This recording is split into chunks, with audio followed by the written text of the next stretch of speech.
नमो खण्डमण्डलाकारं व्याप्तं येन चराचरं तत्पदं दर्शितं येन तस्मै श्रीगुरवे नमः। गुरुर्ब्रह्मा गुरुर्विष्णु गुरुर्देवो महेश्वर गुरुर्साक्षात् परब्रह्म तस्मै श्रीगुरवे नमः। नमो ब्रह्मण्यदेवाय गोब्राह्मणहिताय च जगद्विताय श्रीकृष्णाय गोविन्दाय नमो नमः।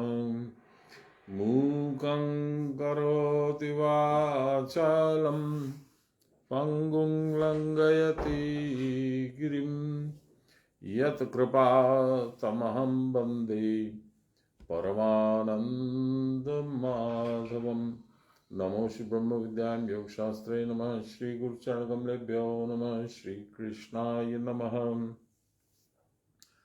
हम लोगों ने कल 28 नंबर श्लोक पूरा कर लिया था और भगवान अब बता रहे हैं प्रकृति पुरुष योग या विभाग, इनके बारे में तो चर्चा कर ही रहे हैं। अब बता रहे हैं कि दोनों में पार्थक्य क्या है और एकत्व क्या है। कह रहे हैं हम लोगों ने जो 27वां पढ़ा था उसमें लिखा था समम सर्वेषु भूतेषु तिष्ठं तम परमेश्वरम। सब में एक भाव से निर्विकार रूप से कोई द्वेष या अनुराग के बगैर भगवान सबके अंदर है। विनश्यात्व विनश्यंतम यह पश्यति स पश्यति। विनाश होने के बाद भी, यानी स्थूल शरीर के नष्ट होने के बाद, विनाश संपूर्ण नहीं होता है, सूक्ष्म और कारण शरीर बचा रहता है। कहते हैं जो भगवान को देखता है, स्थूल शरीर में भी भगवान है, कारण शरीर में भी भगवान है, जो ये देखता है वही देखता है। फिर हम लोगों ने देखा 28वें श्लोक में भगवान ने कहा समम पश्यन् सर्वत्र समवस्थितम ईश्वरम न हिनस्त्यात्मनात्मानं ततो याति पराम गतिम। सर्वत्र समान भाव से, समभाव से अवस्थित ईश्वर को देखकर अपनी अविद्या दूषित बुद्धि के द्वारा सच्चिदानंद पुरुष आत्मा की जो हिंसा नहीं करता, अर्थात अपने से अन्य किसी वस्तु को जो नहीं जानता, इस कारण परम गति को प्राप्त होता है। यानी एक चीज ही है जानने लायक, भगवान या आपके अंदर बैठा हुआ आत्मा। यही भगवान कह रहे हैं कि यदि उसको तुम देखोगे और उसको जानोगे हर जगह पे, हर अवस्था में स्थित, तो तुम्हारा नाश नहीं होगा।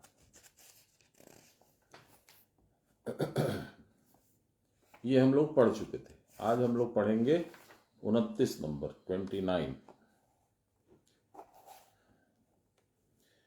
प्रकृत्यैव च कर्माणि क्रियमाणानि सर्वशः य पश्यति तथात्मानं कर्तारं स पश्यति। ये एक दूसरा श्लोक भगवान ने कहीं पे कहा है। प्रकृति क्रियमाणानि गुणे कर्माणि सर्वशः अहंकार विमूढ़ात्मा कर्ता अहमति मन्यते।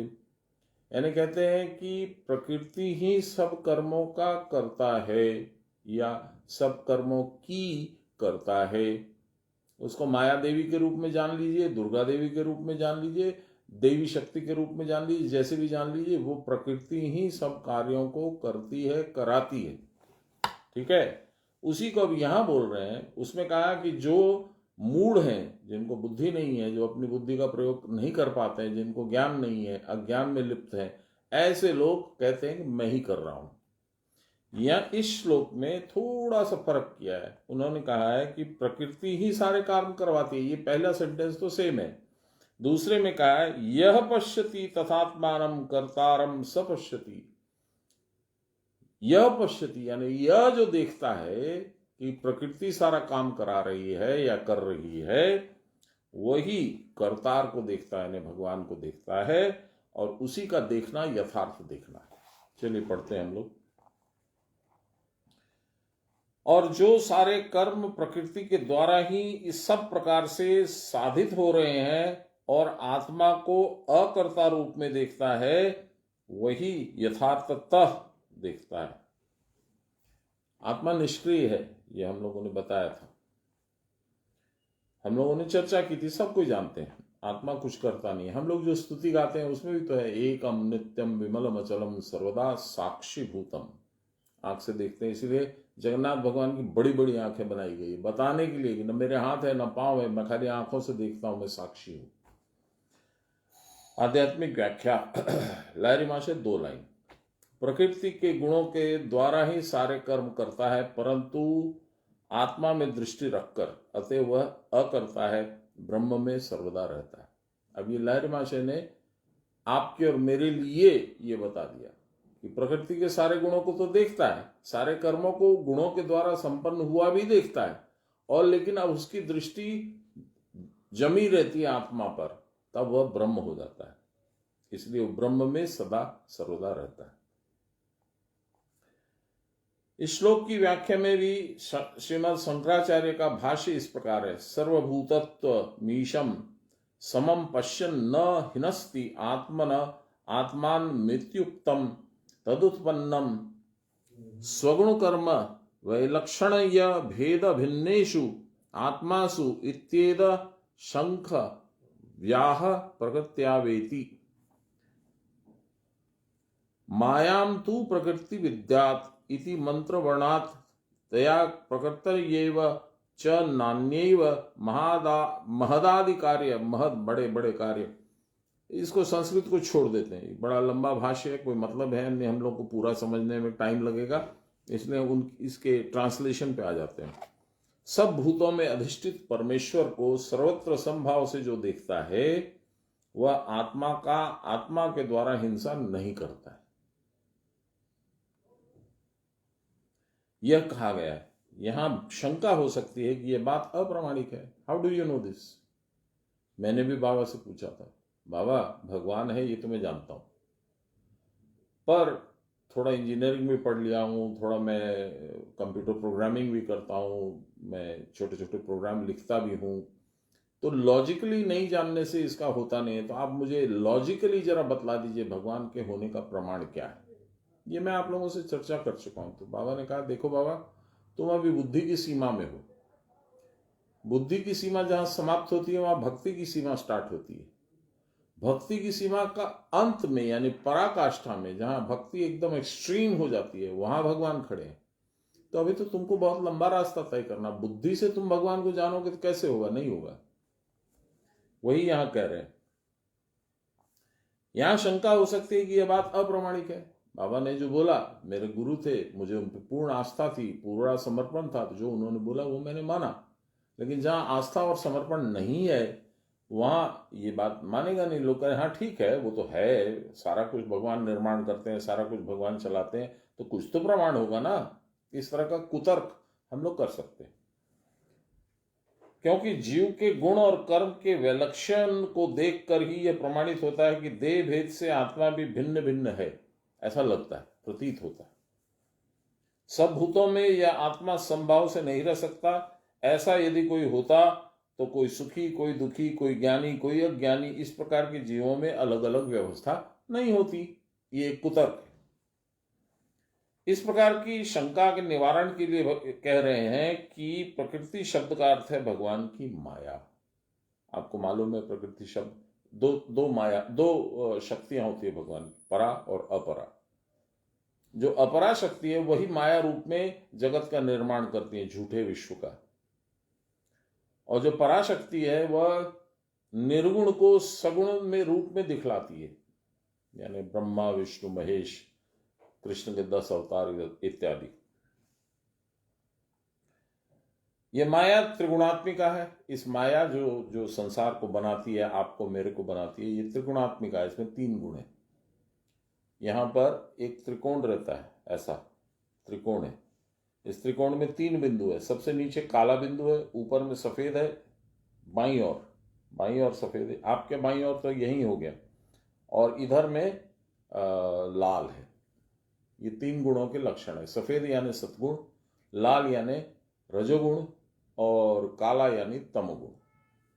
तो यहाँ पे जो सफेद है इसमें सुषुम्ना आके मिलती है, काला जो है इसमें पिंगला आके मिलती है, और जो लाल है उसमें इड़ा आके मिलती है। ये तीनों गुणों का खेल है। मैंने कल एक भजन सुनाया था, थारा रंग महल में अजब शहर में, आजा रे हंसा भाई, निर्गुण राजा ने त्रिगुण सेज सजाई।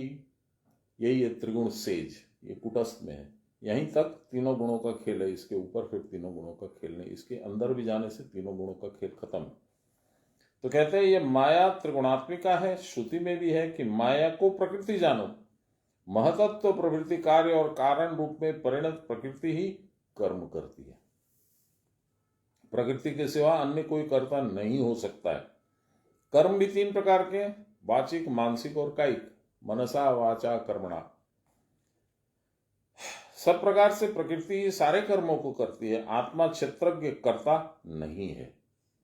यहां बैठ करके खाली चूंकि है इसलिए प्रकृति संभव है, प्रकृति के द्वारा कर्म करना संभव है। वो नहीं होता तो वो भी नहीं होता, क्योंकि आत्मा सब प्रकार से उपाधि विवर्जित है, उसकी कोई उपाधि नहीं है। इस प्रकार से प्रकृति और आत्मा के स्वरूप को जो देख पाता है वह परमार्थदर्शी है। यह अभिप्राय है इस श्लोक का। जो निर्गुण है अथच अकर्ता है, निर्गुण होगा तो अकर्ता होगा। इसीलिए कहा जाता है गुणातीत हो जाओ, प्रकृति के अतीत चले जाओ, भावातीत हो जाओ, यानी इसके ऊपर या इसके अंदर घुस जाओ। तो ये 3 गुण और प्रकृति और माया, इन सब से तुमको छुटकारा मिल जाएगा। इसीलिए आपको याद होगा जो अपने क्या नाम है, चित्रकूट, जहां भगवान राम ने कुटिया बना के, पर्ण कुटीर बना के बहुत दिन निवास किया था, वहां पर अत्रि ऋषि और देवी अनुसुईया का आश्रम है। अब देखिए इसका मतलब, अत्रि जो 3 के परे जा चुका, अत्रि, त्रि माने 3 गुण, प्रकृति, भाव, सबके परे जो जा चुका वह ऋषि है, वह अत्रि।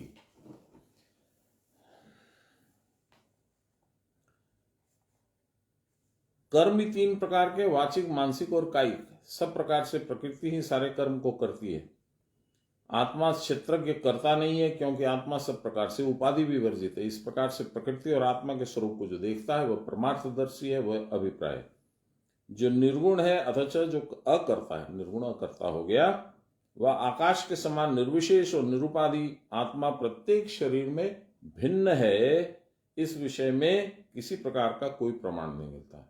तुम्हारी आत्मा अलग है, मेरी आत्मा अलग है, उसकी आत्मा अलग, आत्मा एक है, अलग अलग होने की कोई संभावना नहीं है। आत्मा प्रतिबिंब भिन्न नहीं है और आत्मा अकर्ता भी है। यह शास्त्र और आचार्यों को मुंह से हम सुनते आ रहे हैं, परंतु क्या हम कह सकते हैं कि हमारी समझ में आ गया है? बाबा पूछ रहे हैं। दृश्यमान जगत जो कुछ हमको दिखता है, इसमें वैषम्य देखने में आता है। ये फर्क है, वो फर्क है, वो काला है, वो गोरा है, वो ऊंचा है, वो नीचा है, वो मोटा है, वो पतला है, वो बुद्धिमान है, वो बुद्धिमान नहीं है, वो भोंदू है, इत्यादि बहुत सारा फर्क हम लोग को दिखता है। यदि कहो कि आत्मा करता नहीं है, प्रकृति के द्वारा ये सारे कार्य संपादित होते हैं, तो इससे आत्मा को अकर्ता तो बना दिया, परंतु प्रकृति आई कहां से? अब ये प्रकृति आई कहां से, एक मूल प्रश्न है। हम लोगों को जब छोटे थे, 66-67 की बात है, बहुत छोटे भी नहीं थे, तो प्रकृति, इनका कम्युनिस्ट लोगों का एक सुनने में आता था ये God is the opium of the poor masses. भगवान जो है एक तरीके का नशा है, चिलम है, जिसको फूंक कर वो लोग मस्त रहते हैं, गरीबी भी बर्दाश्त कर लेते हैं, हर तरह का अत्याचार भी बर्दाश्त। ये उनकी थ्योरी है।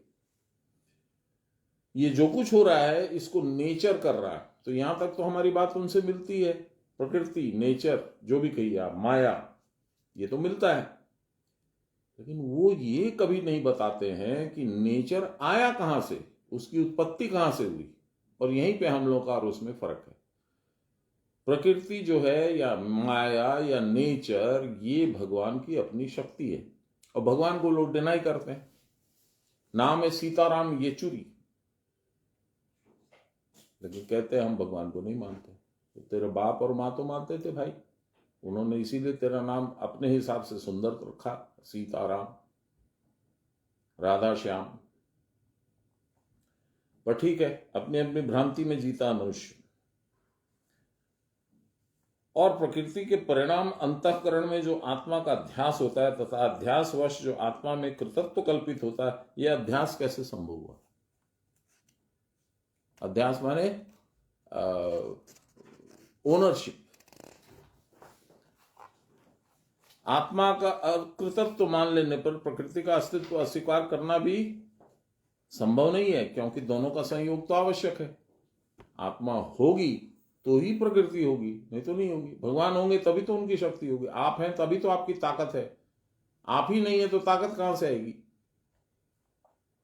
तब कहना पड़ेगा कि जगत में वो दो पृथक पृथक मूल तत्व हैं और उनका परस्पर अध्यास ही जगत जीव वश जीव रूप परिणाम है। आत्मा को स्वतंत्र और सबका अधिष्ठान भूत मान लेने पर भी सब तो रह ही जाता है। अतएव दृश्यमान प्रकृति को हटा नहीं पाएंगे। यदि प्रकृति को उनकी शक्ति कहो तो भगवान या आत्मा को अकर्ता कैसे कहोगे? उन्हीं की इच्छा से तो हो रहा है। ये यहां पे प्रश्न का मूल है। अपनी शक्ति के भीतर ही तो हम रहते हैं, उसी प्रकार भगवत शक्ति के भीतर भगवान ही तो विद्यमान रहते हैं। ये सब नाना प्रकार की आशंकाएं उठती हैं। वस्तुतः अचिंत्य शक्ति संपन्न भगवान के नाना प्रकार के ऐश्वर्य और शक्तियां हैं। अचिंत्य, जिसकी कल्पना भी नहीं कर सकते, जिसका हम परिमाण भी नहीं जान सकते, हम लोग उसकी कोई सोच हम लोग नहीं कर सकते। तो क्या कहते हैं? अचिंत्य शक्ति भगवान, संपन्न भगवान के नाना प्रकार के ऐश्वर्य और शक्तियां हैं। मैं यहां पे एक बात बता दूं जो बाबा के मुंह से सुनी थी, कि भगवान के 16 कलाएं हैं। जो प्रणव हम लोग देखते हैं, प्रणव, उसके पीछे एक पूछनुमा कला, उसको कला बोलते हैं, आर्ट है ना। वो कला का सिंबल जो है, बंगाली में वो कला नहीं दिखाते हैं, भगवान को कला युक्त नहीं दिखाते, इसलिए वो पूंछ नहीं होती, खाली प्रणव होता है और ऊपर में डॉट और चंद्र होता है। साधारणतः हम लोग बिंदु, चंद्र और प्रणव दिखला के उसके पीछे एक कला दिखलाते हैं। एनीहाउ, तो वो जो कला है वो भगवान की 16 कलाएं हैं, 16। और समस्त सृष्टि एक कला के 1000वें अंश में है बस। बाकी जो 15 कला प्लस 999 अंश, यानी 15.999 जो हैं, वो मनुष्य के लिए अव्यक्त हैं, नहीं जानते हैं लोग। और सारी सृष्टि 0.1 कला में है। अब आप देख लो, 0.001 में, नॉट 0.1।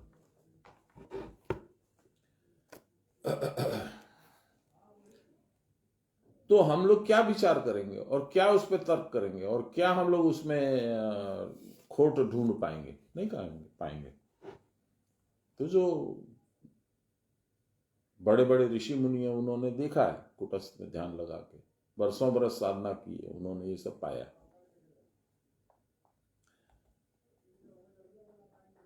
अवश्य ही यह बात सत्य है कि वह निर्गुण, निर्विकार और सर्व उपाधि वर्जित होकर नित्य निर्गुण अवस्था में रहते हुए भी सगुण रूप में, अर्थात जीव, ईश्वर और जगत रूप में प्रकाशमान दिखते हैं। आप में भी भगवान है, आप भी भगवान है, तो आप में भी है।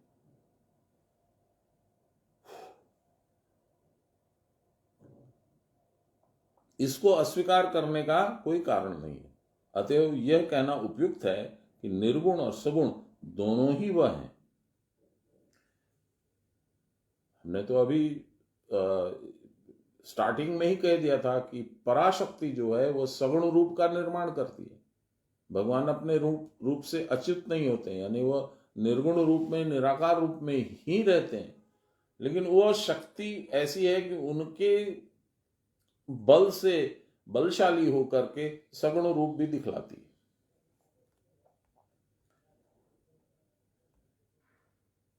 निर्गुण आत्मा प्रकृति युक्त होकर सगुण बनता है।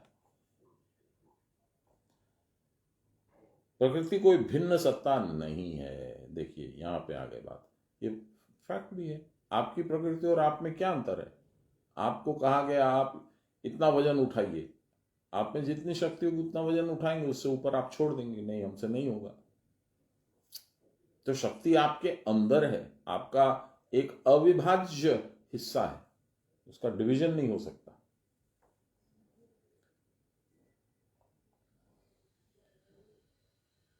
यह भगवान की निज शक्ति या महिमा है। इसको ब्रह्म का अघटन घटना पटीयसी माया कहते हैं। जिस प्रकार भगवान का अंत नहीं है, उसी प्रकार माया का भी कोई अंत नहीं है। प्रकृति को कुछ लोग जड़ कहा करते हैं, परंतु वह काठ और पत्थर के समान जड़ तो नहीं है। वह आत्मा का दृश्य पदार्थ है, अतः वह जड़ कहलाती है। भगवान दिखते नहीं है, इसलिए अजड़ या चैतन्य कहलाते हैं। प्रकृति और आत्मा अन्योन्याश्रय में, भाव में मिले हुए हैं, दोनों ईश्वर या ईश्वरी हैं। यहां प्रश्न होता है कि जिनकी श्रुति एक और अद्वितीय, जिनको श्रुति एक और अद्वितीय कहती है, वह दो या अनेक कैसे हो सकते हैं? यही उनकी अनिच्छा की इच्छा है। देखिए आएगा इसमें एको हम बहुश्याम। भगवान के अचानक मन में अनिच्छा की इच्छा से एक विचार आया कि मैं अकेला, मेरे रिफ्लेक्शंस कैसे होंगे, प्रतिबिंब मेरे कैसे होंगे, तो सृष्टि होगी। यह कैसे होती है, क्यों होती है, कहा नहीं जा सकता। भगवान को विकल्प नहीं होता। वासना दर्पण में हम अपना मुंह देखते हैं, तब अपनी माया को प्रकट कर अपने आप को नाना रूपों में प्रकाशित करते हैं। जैसे ही दर्पण देखते हैं वैसे दो हो गए हम जो एक थे अब दो हो गए। और यदि एक दर्पण इधर और उसी के ठीक उल्टे साइड में एक दर्पण इधर रखिए तो इधर भी अनन्य हो गए, इधर भी अनंत हो गए, और इधर भी अनंत हो गए, काउंटलेस। तब अपनी माया को प्रकट कर अपने आप को नाना रूपों में प्रकाशित करते हैं। एक और अद्वितीय होने पर भी अपने जो नाना रूपों में प्रकाशित करने का उनमें सामर्थ्य है, यह सामर्थ्य उनकी शक्ति या माया है। माया से मिलकर ही वह अनेक होते हैं। जैसे शिशु अपने प्रतिबिंब के साथ खेला करता है, और उसी प्रकार वह भी अपने प्रतिबिंब के साथ खेला करते हैं। खेल खेलते समय भी वह स्वस्वरूप से कभी भी च्युत नहीं होते। उनकी माया द्वारा सृष्ट ये खिलौने उनसे पृथक वस्तु नहीं है, ये उनकी ही शक्ति मात्र है। जब ये खिलौने माया चक्र के भीतर पृथक रूप से खेलते हैं, तब ये नाना जान पड़ते हैं और ब्रह्म से भिन्नवत प्रतीत होते हैं। ये खिलौने जब माया का भेद करके स्वकेंद्र में उपनीत होते हैं, तो जैसे जल में मिल जाता है, उसी प्रकार ये भी ब्रह्म देह में मिल जाते हैं। जीव बिंब की इस अवस्था प्राप्ति को उसकी मुक्ति कहते हैं। इस ब्रह्मजाल से निकलना ही मुक्ति है। इसमें दो बातें बोलना चाहता हूं। चंडी में मैंने कुछ दिन पहले बताया था, चंडी का एक जो जहां से शुरुआत होती है दुर्गा सप्तशती। राजा सुरथ, सु माने सुंदर, रथ माने शरीर। तो इस शरीर का राजा कौन है? इस सुंदर रथ का राजा कौन है? मन। मन कौन है? आत्मा, विकार ग्रसित आत्मा। तो ये जाता है वहां मेधा ऋषि के पास, और साथ में जाता है समाधि वैशी यानी बुद्धि। मेधा ऋषि माने पराबुद्धि। तो वो उनको बताते हैं दुर्गा जी की 3 चरित्रों के बारे में और उनकी 3 लीलाओं के बारे में। पहला है महाकाली, जो मधुकैटभ वध के लिए भगवान जो शेषशायी थे, सोए हुए थे, उनको जगाती है ब्रह्मा जी की पुकार सुनकर, और भगवान उनसे लड़ते हैं और मधुकैटभ का वध हो जाता है। ये पहला चरित्र। दूसरा चरित्र है महिषासुरमर्दिनी, ये है महालक्ष्मी। और तीसरा चरित्र है महासरस्वती, जिसमें देवी शुंभ और निशुंभ का वध करती है, साथ में हमारे अंदर जितने तरह के दानव है उनका वध करती है। तो ये 3 चरित्र हैं। तो ये जो तीसरा चरित्र है महासरस्वती, इसमें देवी के प्राकट्य होने पर उसने अत्याचार किया हुआ था, देवताओं का राज्य ले लिया था, स्वर्ग का अधिपति हो गया था। ये सब होने के बाद में देवता लोग मिल करके गए भगवान के पास में, और महिषासुर मर्दन करने के लिए देवी लक्ष्मी के रूप में प्रकट हुई। ये किस्सा खत्म हो गया। तीसरे में ये लोग गए पार्वती जी को खोजने के लिए। तो देखा कि पार्वती जी गंगा स्नान करने के लिए कहीं पहाड़ियों में जा रही। तो देवताओं ने उनकी स्तुति करी, नमो देव्ये महादेव्ये शिवाये सततम नमः, नमः प्रकृतये भद्राये प्रणताये स्मताम। इस तरह से उनकी स्तुति हुई। देवी ने कहा तुम लोग अचानक यहाँ क्यों, क्या हुआ है? तो उन्होंने वर्णन किया कि ऐसा ऐसा शुंभ और निशुंभ नाम के 2 हैं, इन्होंने विचित्र रूप से हम लोगों को प्रताड़ित किया है। तो देवी ने कहा कि ठीक है, और उनके अंदर से तेज उत्पन्न हो गया, और वह तेज जो है दुर्गा का रूप ले लिया, यही महासरस्वती रूप हो गया। और जो देवी जी का अंश बचा था जिसमें पार्वती जी थी, वह काला पड़ गया क्योंकि तेज निकल गया। तो उनको महाकाली का नाम पड़ा। अब ये जो रूप था इतना सुंदर था, किसी दानव की नजर पड़ी और उसने अपने मालिक शुंभ और निशुंभ को बताया। तो उन्होंने दूत भेजा कि जाओ उसको बोलो, हम लोग सारे जगत का त्रिलोकी के मालिक हैं, हम लोग के पास ऐसा कुछ नहीं है जो नहीं है, सब है हमारे पास। एक नहीं है तो तुम्हारे जैसी सुंदर स्त्री नहीं है, तो तुम आ जाओ। मनुष्य का अभिमान, इसकी पराकाष्ठा है। ये कई बार होता है देवी देवताओं की कहानियों में, ये कई बार सुनेंगे आप। तो देवी दूत की सारी बातें मंद मंद मुस्कान के साथ सुनती हैं और फिर कहती है ठीक है, तुम जो बोल रहे हो वो भी ठीक है, तुम्हारे जो मालिक हैं शुंभ और निशुंभ वो बहुत परम बलशाली हैं, मैं ये मानती हूं, पर मैं क्या करूं, मैं अबला स्त्री हूं, बुद्धि कम है मुझे। मैंने एक प्रतिज्ञा कर ली है। क्या प्रतिज्ञा कर ली है? यो माम जयति संग्रामे यो मे दर्पम व्यपोहति यो मे प्रतिबलो लोके इसमें भर्ता भविष्यति।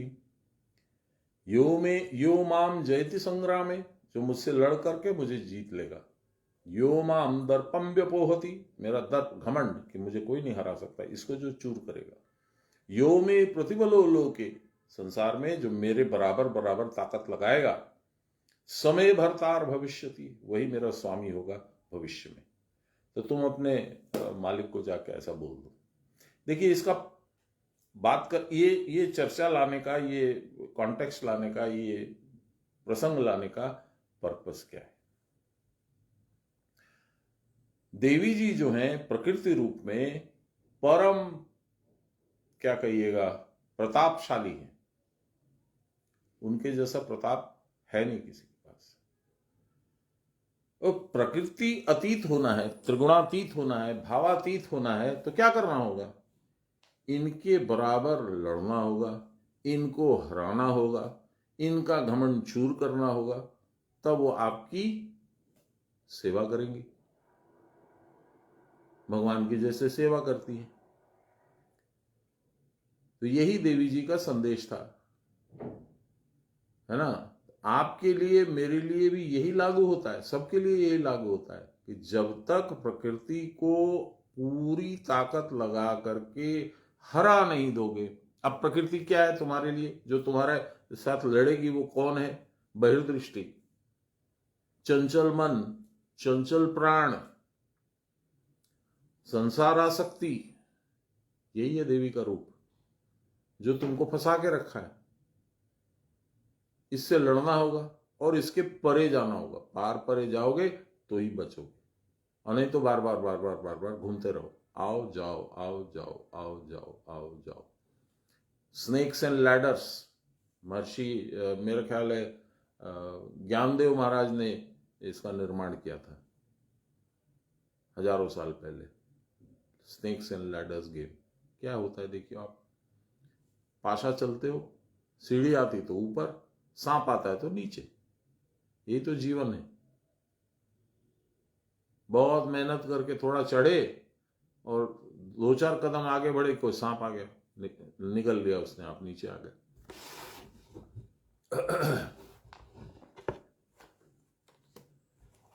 यह माया दुर्गा, दुर्गा क्यों? जो दुर्ग को बना के रखती है, दुर्ग में निवास करती है। यह भी एक उनका नाम का अर्थ है। दुर्ग राक्षस को मारती है, वो भी एक नाम है।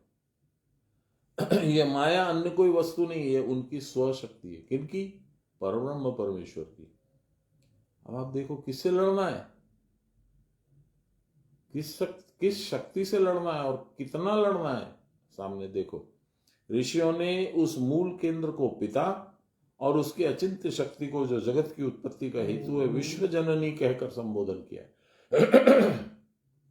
ऋषियों के एक संप्रदाय में निर्गुण ब्रह्म भाव को छोड़कर इस ब्रह्म शक्ति के सगुण भाव की ही पूजा की है, और इसी को विश्व की आदि जननी कहकर इसका परमेश्वरी रूप में चिंतन करके अपने आप को कृतकृत्य माना है।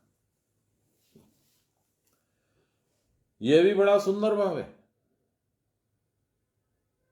लड़ नहीं सकते हो तो पूजा करो, शायद वो प्रसन्न हो जाए, शायद वो भगवान का रूप दिखला दे, भगवान से तुमको मिला दे। मां मानो नाना रूप में सजकर, कभी विश्व रूप में, कभी जीव रूप में, कभी जीव की मोक्षदायिनी के रूप में आत्म प्रकाश कर रही है, प्रकट हो रही है। देवता, जीव आदि सभी उनके खेल से मुग्ध होकर उनकी ओर अनिमेष दृष्टि से देखते हैं। अनिमेष, जिसकी आंखें झपकती नहीं है।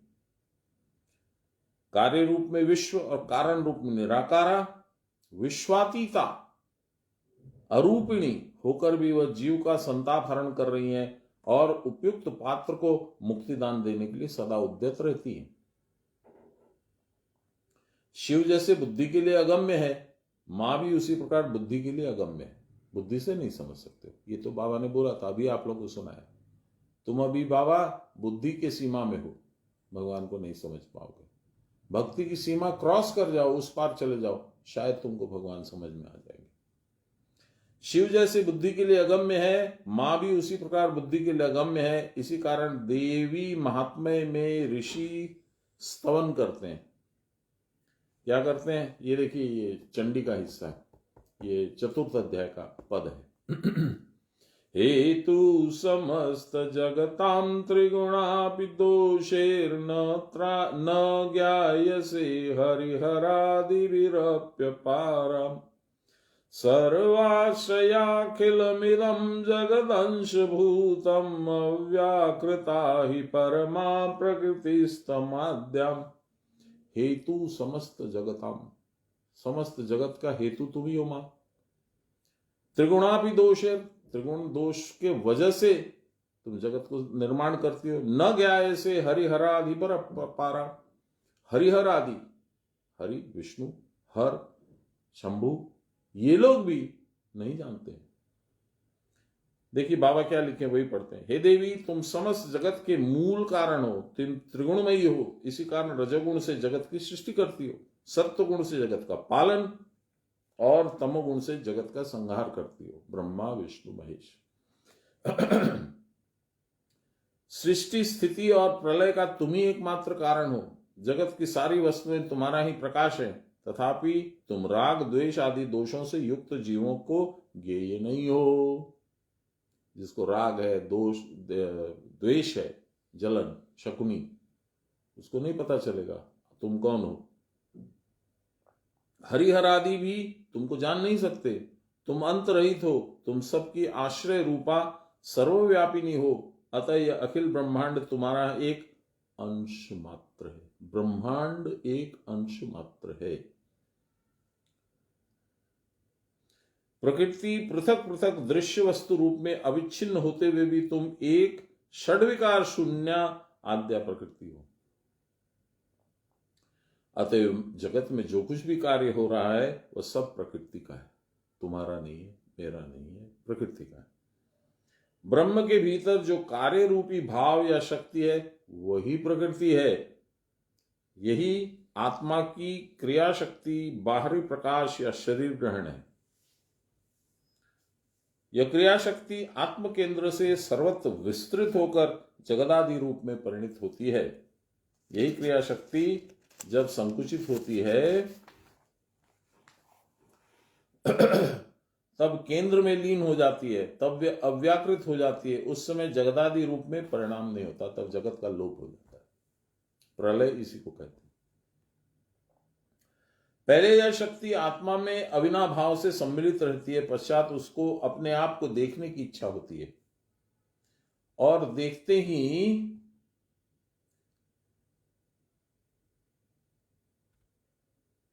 कहां गया, पहले यह शक्ति आत्मा में अविनाभाव से सम्मिलित रहती है, पश्चात अपने आप को देखने की इच्छा होते ही उनकी स्वशक्ति जो उनमें सुप्त रहती है उसका स्फुरन आरंभ होता है। यही एको हम बहुश्याम, देखिए आ गया ना, मैंने कहा था ये आएगा जरूर, क्योंकि जो प्रसंग है उसमें ये आना आवश्यक है। एको हम बहुश्याम, ये संकल्प है। स्फुरन को की प्रथमावस्था में ये शक्ति अव्यक्त रहती है, पता नहीं चलता, इसको आद्या शक्ति बोलते हैं। उस समय अपने आप में केवल ईशत व्यंजना युक्त रहती है। उस समय भी शक्ति और शक्तिमान में अभेद रहता है, कोई डिफरेंस नहीं है। पश्चात शक्ति और शक्तिमान द्वंद्व मिथुन भाव तथा युगल रूप में व्यक्त हो जाते हैं। इसको बड़े सुंदर रूप में मेरे गुरु महाराज ने रचना करके, भजन रचना करके गाया। आमार राधा श्याम का सोने सेजे छे भालो, आमार राधा श्याम का सोने सेजे छे बोलो भालो, ও গোরাই আমাদের হেমবরণী শ্যাম চিকন কালো, আমার রাধা শ্যামে কাশনে সেজেছে ভালো।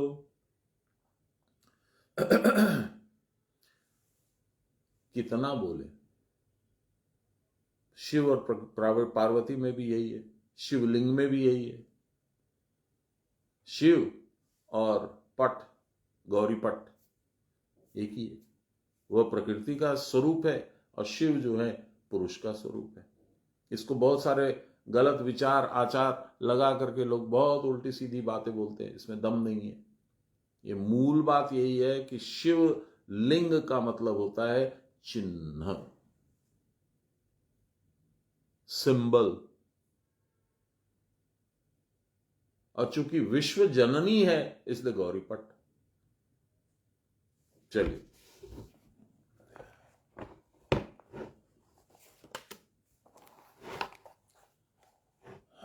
देखिए यहां पर आ गया फिर से। पश्चात शक्ति और शक्तिमान द्वंद्व मिथुन तथा युगल रूप में व्यक्त होते हैं, दिखते हैं। यही है राधा श्याम। आप ध्यान करेंगे, कभी वृंदावन जाने का मौका लगा या वृंदावन की आपके पास कोई बढ़िया फोटो हो तो आप देखेंगे दो चोटी है भगवान की, एक राधा की और एक अपनी, और दो मुकुट भी पहनते हैं भगवान। इसीलिए मेरे गुरु महाराज ने जो रचना की, आमार राधा श्याम आकाशों ने सेजे छे भालो, है वो एक ही रूप। हम लोग क्या बोलते हैं, बिहारी जी, लेकिन वो है दो, प्रकृति और पुरुष। उसी तरह शिवलिंग जो है उसमें भी दो है, गौरीपट है ना कि नहीं है? शिव जी अकेले खड़े हैं, ध्यान कीजिएगा। फिर से पढ़ता हूं। शक्ति और शक्तिमान द्वंद्व मिथुन तथा युगल रूप में व्यक्त होते हैं, तब वे भी अंगांगी रूप में ही अवस्थित होते हैं। 2 into 1, दो हैं पर प्रतीत एक होते हैं। फिर ज्यों ही शक्ति सृष्टि की ओर उन्मुख होती है, त्यों ही शक्ति और शक्तिमान मानव पृथक रूप में उपलब्ध होने लगते हैं। दुर्गा जी अलग हो जाती है, पार्वती जी अलग हो जाती है, राधा जी अलग हो जाती है, भगवान अलग हो जाते हैं। इस अवस्था में कुछ पृथक भाव में प्रकाशित होने पर भी परस्पर कोई विच्छिन्न नहीं होते। दिख रहे हैं अलग अलग पर अलग नहीं है। इसी कारण चित्त जितना ही शक्ति प्रकाश रूप में पृथक होता है, उतना ही शक्ति के भीतर चिदाभास रूप में वह अपने आप को प्रकट करता है। बाहरी दृष्टि से जितना ही शक्ति को देहादि स्वरूप में स्थूल रूप में परिणित देखा जाता है, उतना ही उन सारे स्थूल रूपों में चैतन्य बिंब प्रज्वलित होता है। कैसे उठता है मैं आपको बताता हूं। कभी कभी जब प्राण आपका किसी कारणवश, पुण्य उदय होने के वश, गुरु की कृपावश, अपने किसी माँ बाप के आशीर्वाद के वश जब सुषुम्ना वायु हो जाता है कुछ क्षण के लिए, मान लो आप मंदिर में बैठे हो, तो उस देवी या देवता या जिस भी विग्रह के सामने आप बैठे हो उसमें आपको प्रकाश दिखेगा। ये सब समय संभव नहीं है, सबके लिए संभव नहीं है। मंदार में जो शिवजी हैं वहां वो डेली पूजा करती थी ममता पिशीमा, सान्याल बाबा की भांजी। तो मेरी सास महीना महीना जाके वहां रहती थी, तो बड़ा प्रसन्न थी वो, बड़ा सेवा करती थी मेरी सास ममता पिशीमा का। तो पिशीमा बोली, पिशीमा को पूछा इन्होंने कि आप जो शिवजी में इतना पूजा करती हैं, आप साधन भी करती हैं क्या? तो उनकी आवाज बड़ी भारी थी, हम लोग को याद है, बहुत अच्छी थी, बहुत स्वभाव बड़ा निर्मल था। আমারও তো লাগবে না, আমি এক লোটা জল ঢেলেই আমার शिव আমার सब কিছু করে দেয়। बाबा से हमने पूछा कि इसका मतलब क्या हुआ बाबा? बोले वो शिव भक्त है, साधन भी करती ही होगी, किसी के सामने प्रकाश नहीं करती है, क्या करती है नहीं करती है मुझे भी नहीं मालूम, सब मालूम है वो बोलेंगे नहीं एनीवे। तो बोले इनको वाक सिद्धि है, जो मुंह से बोल देगी वो होगा। तो मेरी सास ने उनको कई बार बोला कि आप क्या देखती हैं शिव में, आपको क्या दिखता है, हमको भी दिखाइए। तो एक दिन उन्होंने सिर पे ऐसे थप्पड़ मारा, बोला देख, शिवजी के सामने बैठे थे, ज्योति बिंदु दिखा काफी देर तक और स्थायी। ये किस्सा मुझे पता चल गया, उन्होंने बता दिया। मैं जब अगली बार गया तो मंदिर में वो मिल गई, सुबह में वो पूजा कर रही थी। तो मैंने कहा पिशीमा मुझे भी दिखाइए। ऐसे करके देखी, नीजेर ज्योति जगाओ, अपनी ज्योति अपने जगाओ, मैंने दिखा दी। सबके भाग्य में नहीं होता। यही यहां पे इसी बात की चर्चा कर रहे हैं भगवान गुरु महाराज। क्या बोल रहे हैं देखिए, कहां था, इस अवस्था में कुछ पृथक भाव में प्रकाशित होने पर भी परस्पर विच्छिन्न नहीं होते, अलग अलग नहीं होते। इसी कारण चित्त जितना ही शक्ति प्रकाश रूप में पृथक होता है, उतना ही शक्ति के भीतर चिन्ह मात्र रूप में वह अपने आप को प्रकट करते हैं। यही बात पे मुझे याद आया। बाहरी दृष्टि से जितना ही शक्ति को देहादि स्थूल रूप में परिणित देखा जाता है, उतना ही उन सारे स्थूल रूपों में चैतन्य बिंब प्रज्वलित होता है। इसी प्रकार पहले प्राण शक्ति रूप में, पश्चात मन, इंद्रिय और देहादि रूप में यह सूक्ष्म से सूक्ष्म आत्मशक्ति मानो स्थूल से स्थूलतर रूप धारण करती है। वाष्प, स्टीम, वेपर, जैसे जल बनता है, जल जैसे जमकर बर्फ हो जाता है, उसी प्रकार मन, इंद्रियों और देह रूप में सूक्ष्म प्राण शक्ति व्यक्त हो जाती है। उल्टा चलिए, वाष्प हो गया आपका कारण शरीर, जल हो गया स्थूल शरीर, और बर्फ, आइस हो गया स्थूल शरीर, सूक्ष्म शरीर, स्थूल शरीर। आत्मा जब प्राण रूप में व्यक्त होता है तब उस प्राण को उसकी प्रकृति कहते हैं। उसके भीतर विचित्र जगत निर्माण करने की शक्ति स्वतः वर्तमान रहती है। उस प्राण रूपा आद्या प्रकृति के भीतर आत्म चैतन्य सदा ही झलमल करता है, चमकता रहता है। इस प्राण की उत्पत्ति के साथ ही आत्मा और प्राण मानो पृथक पृथक वस्तुओं इस प्रकार का खेल प्रारंभ हो जाता है। वैसे समझने के लिए, समझाने के लिए ऐसा सोचना बड़ा तर्क संगत होगा कि आत्मा माने राम और प्राण माने हनुमान। प्राण जो है श्वास रूप में प्राण ही है, हनुमान प्राण है। एक बड़ा सुंदर भजन है, पंडित जसराज ने लिखा, थोड़ा सा याद है, पूरा याद नहीं है।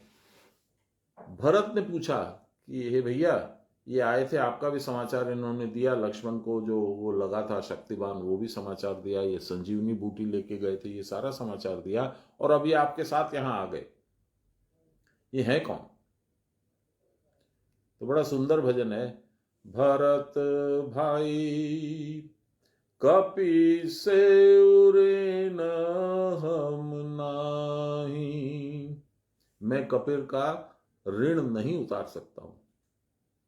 ऐटो खाए अछूत खवाए, हाथ धोवत तक नाही, क भरत भाई कपि से ऋण हम नाही। 100 योजन परी, क्या है नाम, 100 योजन मर्यादा, डिस्टेंस, 100 योजन मर्याद सिंधु की, 100 योजन का सिंधु का फासला था। लांग गयो पल माही, भरत भाई कपि से ऋण हम नाही। वहां जाके क्या किया, लंका जारी सिया सुध लाई, मन में मान दिखाई, मन में मान न दिखाई, भरत भाई कपि से ऋण। लंबा है, हनुमान जी की सारी लीलाओं को वर्णन है, बड़ा सुंदर है। ये YouTube में मिल जाएगा जिसको इंटरेस्ट हो, पंडित जसराज कपि से ऋण हम नाही, ये देखिएगा तो मिल जाएगा। तो ये कौन है? भगवान की अपनी शक्ति है। ये लीला चल रही है, हनुमान अलग है, जाम्बवान अलग है, सीता अलग है, राम अलग है, अयोध्या नगरी में ये सारा खेला चल रहा है। ये सारी भगवान की लीला है, आपको हमको समझाने के लिए कि मैं कौन हूं, मेरी शक्तियां क्या क्या है। प्राण उनकी एक शक्ति है, सीता उनकी अलग शक्ति है जिसको कुलकुंडलिनी शक्ति बोलते हैं। इसीलिए वो मूलाधार में यानी जमीन में हल चलाने से यानी साधन करने से घड़े के अंदर मिली थी, ये सीता है। आप सोचिए प्रैक्टिकली कि घड़े के अंदर में जमीन में दफनाई गई लड़की जिंदा रह सकती है? ऑब्वियसली इसका कुछ ऐसा लॉजिकल मतलब है जो कि हम लोग साधारण तरीके से नहीं समझ सकते हैं और मान लेते हैं कि नहीं लिखा है तो होगा। अरे कैसे होगा,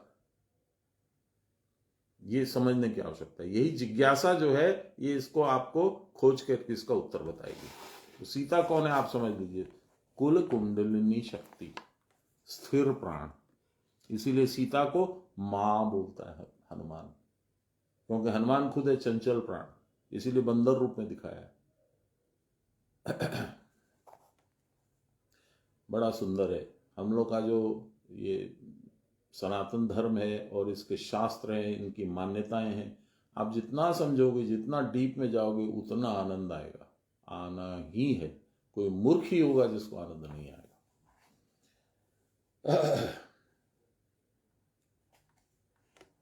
प्राण की विचित्र निर्माण शक्ति के स्फुरण के साथ बाहरी जगत से लिप्त होने पर यह प्रबल आकर्षण उसमें दृष्टिगोचर होता है। यही प्राण का कंपन या प्राण का तरंग या उच्छ्वास है, चंचलता। फलस्वरूप माया उपहित चैतन्य अहम को मन रूप में बाहरी व्यापार में लिप्त होते देखा। जैसे ही प्राण चंचल होगा, मन रूप का विकार उत्पन्न होगा और वो बाहर देखने लगेगा। इसी को संसार आसक्ति कहते हैं। निर्गुण पुरुष के इस मायांश को ही पृथक जीव रूप उपाधि हो जाती है। यह प्रकृति मानव पुरुष से स्वतंत्र है नहीं, मानव स्वतंत्र है, अलग है। स्वतः वह पृथक हो जा ऐसी भी बात नहीं है, तथापि जो पार्थक्य दिख पड़ता है वह भी जिससे न रहे, इसके लिए प्रकृति पुरुष के भीतर एक प्रबल आकर्षण लक्षित होता है। उस आकर्षण का वेग ही जीव को परमात्मा के साथ मिलने के लिए त्वरान्वित करता है। देखिए, मैंने कल कहा था, आप लोगों ने पकड़ा कि नहीं पकड़ा। मैंने कहा चाहे कितनी भी दूर चले जाओ आप, आपकी जो मूल प्रकृति है वो क्या है?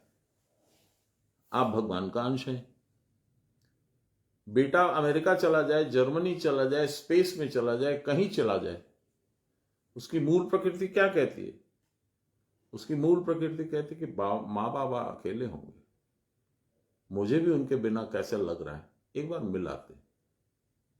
तो आपकी मूल प्रकृति क्या है? भगवान से निष्कृत हुए, वहीं के उन्हीं के घर से, उन्हीं की गोद से उठ करके आप संसार रमण कर रहे हैं। आपकी जाने की प्रबल इच्छा होगी ही। संसार कितना ही आकर्षित करे, अमेरिका, जापान, जर्मनी, आप जहां भी रहते हो, वह कितना भी आपको टाने, घर जाने की इच्छा तो होगी। यही है मूल प्रकृति, यही मूल स्वभाव, यही मूल संस्कार। जन्म जन्मांतर घूम लीजिए, अंत में भगवान के बिना गति नहीं। जगदादि भोग्य वस्तु और भोक्ता मन प्राण शक्ति के ही परिणाम है। इस समय प्राण की अवस्था चंचल और विक्षेपमयी होती है। वह जब अपने केंद्र मुख्य प्राण के साथ मिलने के लिए वेग युक्त होता, अभी तो मैंने बताया, तब प्राण के परिणाम देह, इंद्रियां और मन आदि समस्त केंद्रमुखी हो जाते हैं, भगवान की तरफ मुड़ जाते हैं। क्रमशः सर्वत्र अवस्थित प्राण शक्ति सिमटकर स्वकेंद्र में सम्मिलित हो जाती है। इस सम्मिलन का उपाय है प्राण के द्वारा प्राण का घर्षण क्रिया। यह भी एक प्रकार की हवन क्रिया है। दुग्ध के प्रत्येक परमाणु में अवस्थित घृत जैसे मंथन के द्वारा एकीभूत होकर भासित उठता है। काष्ठद्वय के संघर्षण के द्वारा जैसे उसके भीतर की अग्नि प्रज्वलित होती है, लकड़ी को लकड़ी से घसीएगा, आग निकलेगी, उसी प्रकार प्राण के मंथन, प्राण को प्राण से घसना आया है ना, प्राण को अपान में हवन करना, अपान को प्राण में हवन करना, इस तरह से हवन करके ब्रह्म कर्म करना। ये एक श्लोक है, मैं पढ़ के सुनाऊंगा आपको, बाबा बहुत बोलते थे इसको। इसी प्रकार प्राण के मंथन के द्वारा प्रकृति मध्यगत आत्मज्योति देहेंद्रिय प्राण से पृथक होकर प्रकाशित हो जाती है। प्रकृति रूपी सलिल के भीतर, सलिल माने नदी, मानो स्वर्ण कमल झलमल कर उठता है। यही कारणार्णवशी या क्षीरोदशायी भगवत स्वरूप है। यही प्रकृति मध्यगत पुरुष या राधा वक्ष बिहारी श्री कृष्ण है। जड़ चेतन रूप प्रकृति पुरुष का यही युगल भाव में संबद्ध भाव है। पश्चात इस युगल भाव का युग बोध भी लुप्त हो जाता है और एक अखंडाकार महाभाव या परावस्था रूप वर्तमान रहता है। चराचर ब्रह्मांड तथा अपना व्यक्तित्व सभी एक के साथ मिलकर एक हो जाते हैं। सदैव आसीत जो एक मेवा द्वितीय पहले वर्तमान था, पीछे भी नानात्व के सारे विभिन्न भाव को मिलकर वही एक अद्वितीय हो जाता है। एको हम बहुश्याम, आपको बताया अभी थोड़ी देर पहले। बीच में जो यह नानात्व आया, बहुश्याम जो आया, वह माया का खेल मात्र है, यथार्थ नानात्व है नहीं। इस पुनर्मिलन का नाम ही समता है, इसीलिए समाधि, जहां सम हो गई बुद्धि, यह समाधि भाव गम्य है। लीजिए, जिन्होंने इस प्रकार की समता प्राप्त कर ली है, देहांत के बाद उन साधकेंद्रों की फिर स्थूल देह उत्पन्न नहीं होती, क्योंकि जिस सूक्ष्म शरीर का अवलंबन करके स्थूल देह रचित होती है, ज्ञान प्राप्ति के बाद उनका वह सूक्ष्म शरीर भी स्थूल देह के पतन के साथ सदा के लिए निर्वापित हो जाता है। सूक्ष्म देह भी नष्ट हो जाता है, जिससे स्थूल देह नष्ट होता है। जब तक उनका स्थूल शरीर रहता है तब तक प्रकृति उन पर सब प्रकार से परिचर्या करती है, सेवा। उनका अभिमान विलीन हो जाने पर प्रकृति के कार्य सुख दुख आदि में उनको आसक्ति बोध नहीं होता है। अतएव वे सब आत्ममग्न पुरुष सदा ब्राह्मी स्थिति में वर्तमान रहते हैं और अहंकार शून्यता के कारण प्रकृति के कार्य में उनका कृतत्व बोध सदा के लिए अंतर्हित हो जाता है। मैं करता हूं, ये बोध खत्म हो जाता है। प्रकृति के कार्यों को अकर्ता रूप में, दृष्टा रूप में, उदासीन रूप में वे समान से केवल देखते रहते। नमो ब्रह्मण्य देवाय गो ब्राह्मण्य हिताय च जगद्विताय श्री कृष्णाय गोविंदाय नमो नमः। ब्रह्मार्पणं ब्रह्म हविर्ब्रह्माग्नो ब्रह्मणाहुतं ब्रह्मैव तेन गन्तव्यं ब्रह्म कर्म समाधिनां। नमो श्री ब्रह्म विद्या योग शास्त्रे नमः। श्री गुरुचरण कमलेभ्यो नमः। श्री कृष्णाय नमः। श्री कृष्ण गोविंद हरे मुरारे, राम नारायण वासुदेव।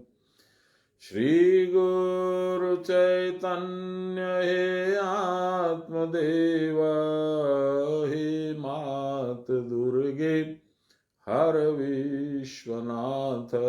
सर्वे भवन्तु सुखिनः, सर्वे सन्तु निरामया, सर्वे भद्राणि पश्यन्तु मा कश्चित् दुःखभाग् भवेत्।